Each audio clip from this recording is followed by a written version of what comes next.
اردو کے جدید شعراء کا فکری جائزہ۔ اردو ادب کی تاریخ میں جدیدیت ایک ایسا اہم موڑ ہے جس نے شاعری کے فکری فنی اور اسلوبیاتی ڈھانچے کو گہرے طور پر متاثر کیا۔ 20ویں صدی کے وسط کے بعد جب سماجی، سیاسی اور تہذیبی سطح پر تیز رفتار تبدیلیاں آئیں تو اردو شاعری بھی ان اثرات سے محفوظ نہ رہ سکی۔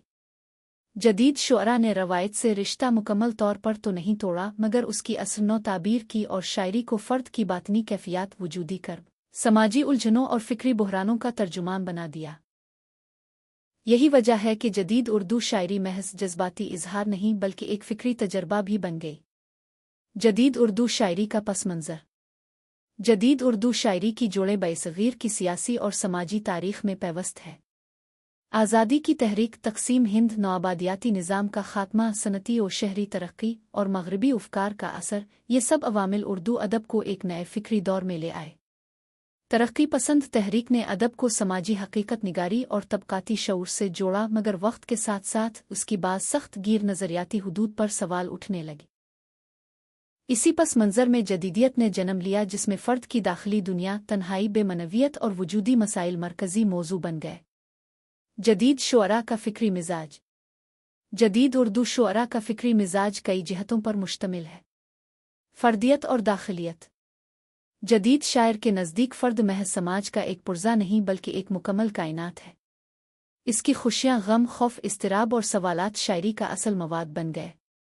نون میم راشد میراجی اور بعد کے شعراء نے انسانی باطن کو مرکز نگاہ بنایا۔ وجودی کرب اور معنویت کا سوال۔ جدید شاعری میں انسان اپنے وجود کے معنی تلاش کرتا دکھائی دیتا ہے۔ زندگی، موت، وقت، تنہائی اور بے مقصدیت جیسے سوالات بار بار سامنے آتے ہیں۔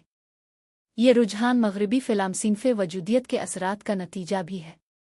روایت سے مکالمہ۔ جدید شعراء نے روایت کو رد نہیں کیا بلکہ اس سے مکالمہ کیا۔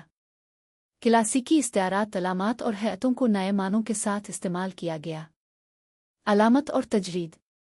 جدید شاعری میں علامت اور تجرید کا رجحان بڑھا۔ شاعر براہ راست بات کرنے کے بجائے اشاروں، استعاروں اور علامتوں میں اپنے خیالات پیش کرتا ہے۔ نون میم راشد، فکری جدیدیت کا معمار۔ نون میم راشد کو اردو جدید شاعری کا سب سے اہم ستون سمجھا جاتا ہے۔ ان کی شاعری میں فرد کی نفسیہ،